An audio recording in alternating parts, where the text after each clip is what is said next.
So I hand it over to Joanna to talk about the background and more about Vibe Israel. Hi, everyone.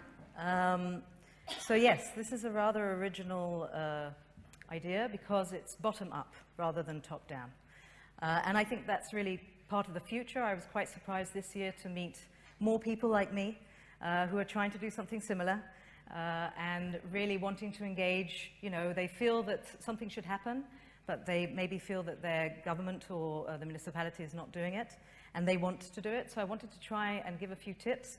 We are at the tip of the iceberg in terms of our journey.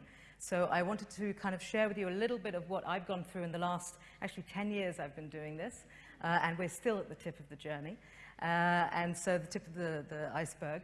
I wanted to share sort of a few tips so that if anybody else is thinking about it, and also if you are top down, if you're at the top, it's worth considering maybe there are citizens, maybe there are residents who would be interested in taking part in it, but actually want a lot more of a say and a lot more of involvement because they can give you a lot back. So first and foremost, it's a passion project. You have to. There's just no other choice, okay? I'll explain to you where I bring this from. 10 years ago, I have 3 kids. My youngest daughter was a year and a half. I was 35, and I was living through life. It was all fine, but I wasn't doing something I was massively passionate about. And I decided through my own sort of journey to close my business and go into the nonprofit world. I come from a family that's been very involved in giving back to society and so on. I decided, where should I put my passion? And so I accidentally, completely by accident, this wasn't planned, ended up meeting a guy in the Israeli Foreign Ministry who was doing a new project called the Brand Israel Project.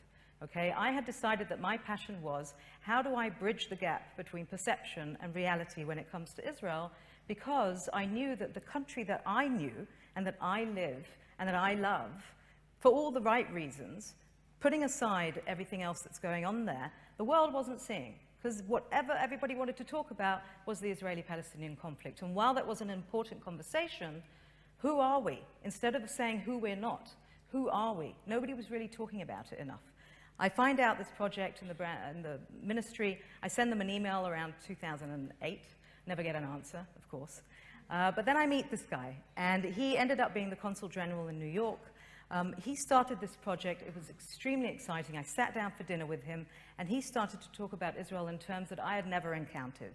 Until I met him, I knew, and everybody else like me, and this is why Jose kept on going back to the conflict when talking about a country, because Israel is a country, it's not a conflict.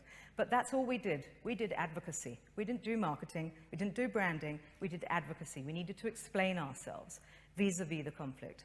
And then I sit down with this guy, and he's talking about the spirit of the country. What are the people all about? What are they good at? And as you can hear, this is not a typical Israeli accent. I'm originally from England, so I choose to live in Israel. And it kind of makes sense to me all of a sudden why I choose to live in this crazy little country in the Middle East rather than in Hampstead Garden suburb or St. John's Wood or wherever it was that I could choose to live. So he had me at hello, and from that moment I was like, I was in. What do you want me to do? And then like, I don't know. I'm not going to become a civil servant. I'm not going to go through the whole process. I'm 35, thank you very much. What can I do? And he had no idea what to offer me, okay? So it had to be something that I wanted to do, and you need passion for 2 things, mainly. One, resilience, okay? This is a long journey. You're not going to be able to do it really easily. People are going to say no, from funding to partnerships to collaborations, all that stuff. You've got to be passionate about it. And 2, it's about feeling that you really want to get into the subject. This is an industry that we really need to professionalize. I love country branding and city branding. And City Nation Place, for me, the annual conference, is the most exciting place to be, and I'm glad Claire is in the room, because it's like a playground for me. I love it, okay?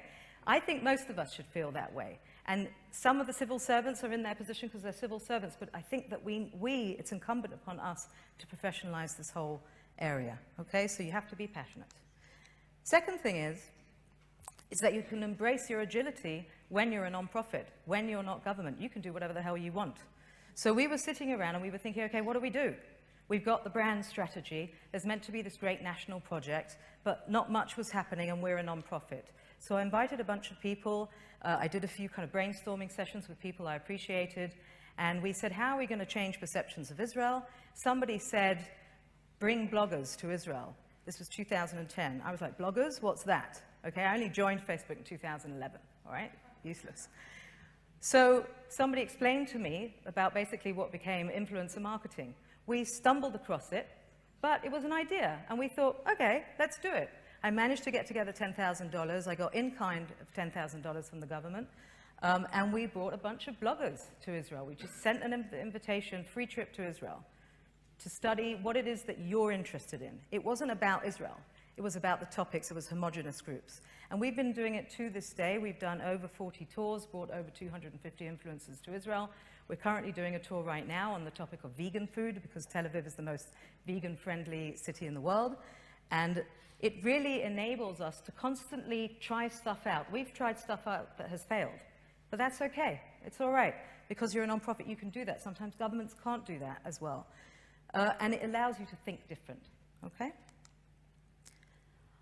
The other thing is, can't stress this enough, do PR from day one. Okay? Get your face out there, get your name out there. I don't really like it as much as I should, but I didn't take PR, proper PR, until about 4 years ago. I had different PR companies. None of them were amazing. And then I took a PR company, and the woman said to me, she runs the company, she said to me, what you're going to do is you're going to start writing opinion pieces about the topic. Okay, you're going to show everyone that you know what you're doing, and every time you say anything, you're going to sign specialist in city and place branding, country branding. And I said, yeah, but I'm not really a specialist in city and country branding, come on. And she's like, look, you know more than everybody in the room. That makes you a specialist. And so we started putting it out there, and now I'm the specialist in city, and country branding. And of course, I am because I love it and I study it and so on. And today, I'm very proud to say that we just there's a conference in Israel with a big marketing association, which is about Brand Israel. And I couldn't be there, and neither could somebody from my team. And the comments were, a conference about branding Israel without Vibe Israel?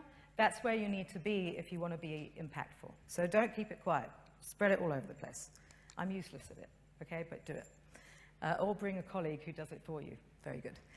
The other question is, of course, everybody seems to ask, shouldn't the government be doing this?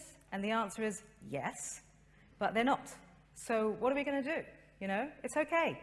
They're not doing it. What am I going to sit around some more? Let's complain a bit some more. Let's do some more conferences. Let's do some more talking. No, we were like, let's do something about it. So with them, right, what's in it for me, for the stakeholders, we tried to see who our stakeholders are. So we're focusing mainly right now in the brand wheel on the stakeholder engagement and the digital identity pieces.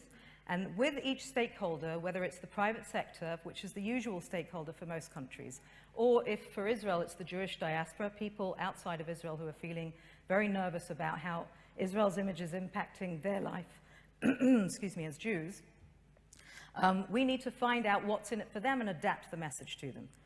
And of course, all this time, engage the government, okay? I do everything openly with the government, and that allows me to do stuff without them complaining about it. I'm not, treading on anyone's legs. By the way, the national project just fell apart. It didn't happen, okay? I'm very proud to say that today we are endorsed by, this is the President of Israel. We've kind of bypassed the politics of the matter. A couple of years ago, somebody said to me, we were $1 million organization, somebody said to me, what if I gave you a check for $10 million? And I thought, what would I do with that? Lots and lots of tours? And we were like, no, actually, maybe we should do something bigger. And so if you're going to do it, think big, go national, earlier on than I did. Okay, it took me about 8 years. Earlier on than I did, and do it right, okay? So I said, okay, if I'm going to say a national project, I need to have a work plan. So I did a tender with several consulting companies, and I was looking for a consulting company that A, was fun to be with and enjoyable, because I'm not going to spend like 10 days or whatever with people that I don't enjoy being with. So that was one thing, very collegiate, as Malcolm said, and go out of their way to be with you when you need them. But I was also looking for a company that could help me not just with the research and the strategy, which most consulting companies will help you with, but with implementation. And Bloom were really the only ones who were able to offer that. And last but not least, this is said by Tom Lincoln of the Wharton School of Business, if you don't make a concerted effort to brand your nation, someone else might do it, and for their own reasons. So doing nothing is not an option. If you want to do it, get up and do it. Happy to talk to anyone in the room who's interested in discussing this. Okay?